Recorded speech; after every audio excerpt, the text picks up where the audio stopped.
So,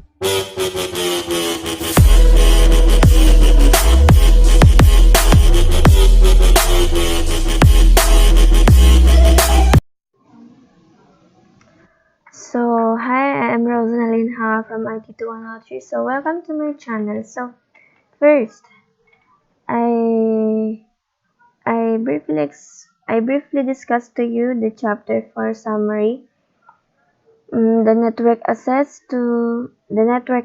So, to support our communication, the OSI model divides the function of a data network into layers. So, each layer works with the layer above the below to transmit data. So, the two layers of the OSI model are so closely tied that according to the TCP/IP model, they are in essence one layer. Those two layers are the data link layer and the physical layer.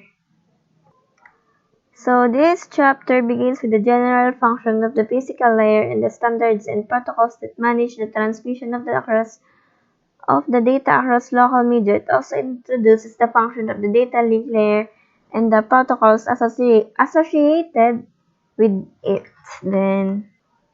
So from the physical layer media, we have three types of media here. So the first one is the copper cable. So the signals or patterns of the electrical pulses. And the fiber optic cable, which is the signals are patterns of light. Then the wireless, the signals are the patterns of the microwave transmission. So the next one that I remember is the bandwidth, bandwidth is the capacity of medium to carry the data. So the digital bandwidth measures the amount of data that can flow from the place to another in a given amount of time. Then the next one is the throughput, which is the throughput is the measure of the transfer of bits across the media over a given period of time. So from the copper media, there are three main types of copper media used in networking. The three of them are the unshielded twisted pair, which is the UTP, and the shielded twisted pair, which is the STP, and the last one is the coaxial. So the unshielded twisted pair UTP cabling is the most common networking media, and the UTP cabling terminated with RJ45. Then the shielded twisted pair cable, which is the shielded twisted pair cable,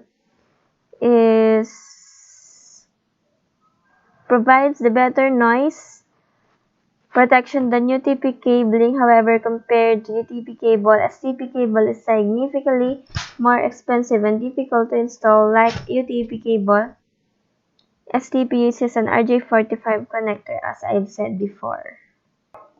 So the coaxial cable, which is the coaxial cable or coax for short, gets the name from the fact that there are two conductors that share the same axis as shown as I've said. So the copper conductor used to transmit the electronic signals.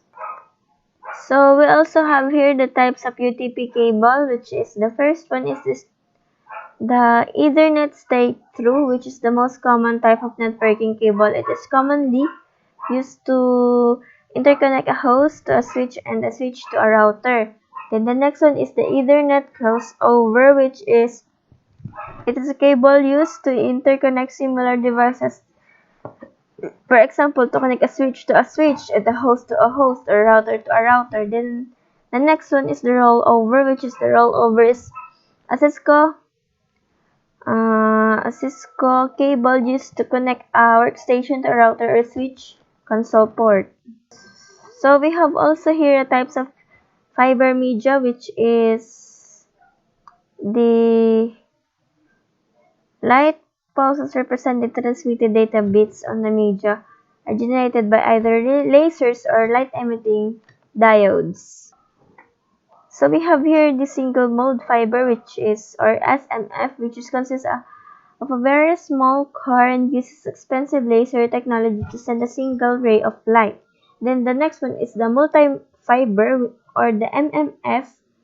Multi-mode fiber, or the MMF, consists of a larger core and uses LED emittents to send light pulses. Specifically, light from a LED enters the multi-mode fiber at different angles. Then, so we also have here the properties of the wireless media, which is, we have here the coverage area. This coverage areas of wireless data communication technologies work well in the open environments. However, certain construction materials used in building and structures in the local terrain. Then the next one is the interface, which is the interface is a wireless susceptible to interfaces and can be disrupted by such common devices as household cordless phones. We've also tackled about the wireless access points, or AP, and the wireless NIC adapters. Also the logical link control, or LLC, and the media access control, or MAC or MAC. We also have tackled the physical and logical topologies, which is the physical topology refers to physical connections and identifies how end devices, switches, and wireless access points are interconnected. Then the logical topology refers to a way of a network transfer frame from one node to the next. Then these arrangements consist of virtual connections between the nodes of a network. We've also discussed the point-to-point, the hub and spoke, and the mesh. And also from physical and topologies, which is, we have discussed there the star, the extended star, the bus, the ring, and then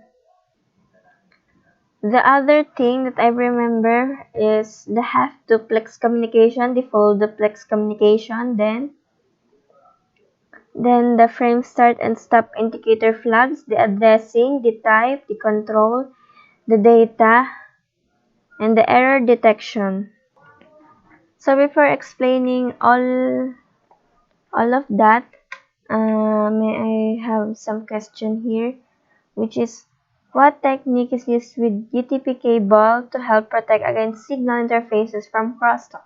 So for me, it is twisting the wires together into pairs, which is to help prevent the effects of crosstalk. UTP cable wires are twisted together into pairs.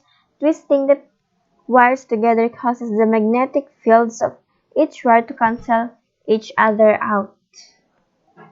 So from this chapter, network access, so the OS physical layer provides the means to transfer the bits that make up the data link layer frame across the network media, so that physical components are the electronic hardware devices, media, and other connections that transmit the carry the signals to represent the bits hardware components, such as the network adapters, or NICs, interface and connection cable materials and cable designs are specified as standard associated with the physical layer. So the physical layer standards address the three functional areas: physical components, frame encoding technique, and signaling method.